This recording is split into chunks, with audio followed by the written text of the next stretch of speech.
with justice, of course he will choose the last one, the dictator, because he would be guarantee a wealth, stability, and so on.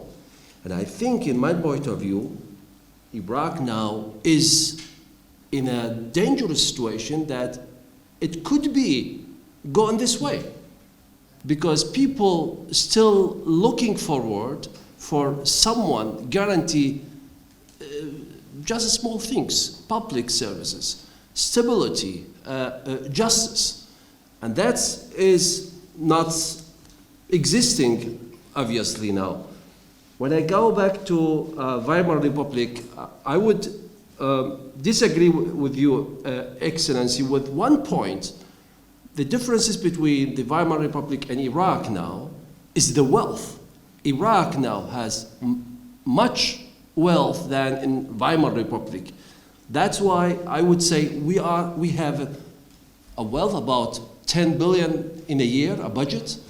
That's what we didn't existing at that time with the Weimar Republic. That's why maybe that was one of the reasons that doesn't work or didn't work at that time. About what Dr. Axel said about the culture, the political culture in Iraq, if we compare it with Germany, I would say we don't have still, because it is just young, democratic, or just a new system.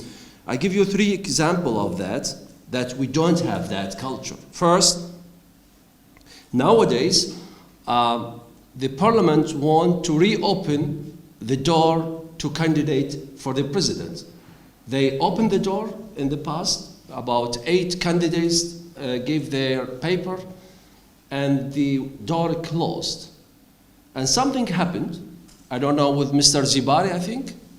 Yes. The Mr. Zibari is almost have a good chance to gain that job.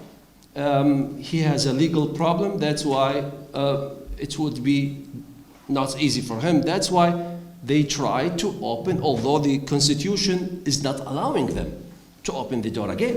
That is one. The second, we don't have a top candidate in the campaign, in the election campaign. When you go to the parties, Sadarist or Maliki, maybe the Maliki said with his slogan, we bring it back as a state. But he did not say, I am the person, I want to have the job of the prime minister. Iraqis do not know who is going to be the prime minister 2-3 months before the election.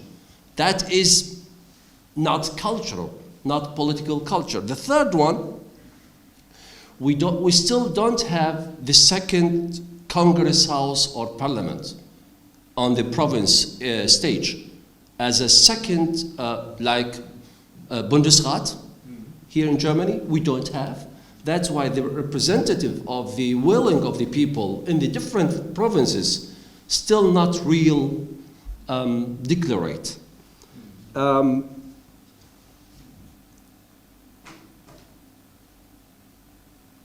I think if we compare the situation with Tunisia,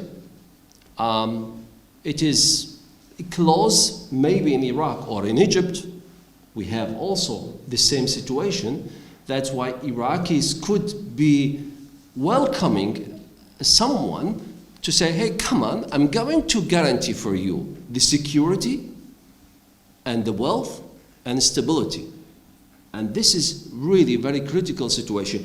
When we go back to Maliki 2 years before, we find out that the Maliki in his position before the election, he was in the opposition, in the silent opposition, which is it very good for this system, because he did not engage or give his support for the government of Mr. Al-Kadhimi, so on. He was not the person supporting that government. That's why he is, in my point of view, is a opposition. And now we have a gold chance. If the Sadrists would guarantee a stability work of the government and respecting a position of Asab al-Haq or the Maliki, that will give a new narrative for the system. But it is an open question whether they do or not. Thank you.